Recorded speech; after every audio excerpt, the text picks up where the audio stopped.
guys, I'm Shivangi Sarda and welcome to Weekly Market Watch. So this week we have seen that the index has corrected by over 2%. But before we move ahead, don't forget to like, share and subscribe to our YouTube channel and hit the bell icon for timely updates. So we have seen that there has been broader market selling, especially in the mid-cap and the small-cap names in the broader market. But then again, we have seen that Nifty has respected its crucial 50-daily exponential moving average on the daily frame and has formed a narrow range formation. On the weekly frame, it did form a bearish candle which wiped off the gains of the last 3 weeks.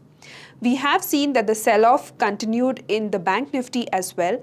And talking about the levels, 21,850 would be a crucial support to watch out for with a hurdle near 22,300 odd levels. For Bank Nifty, we are looking at 46,000 as a support, while the hurdle stands at 47,300 zones.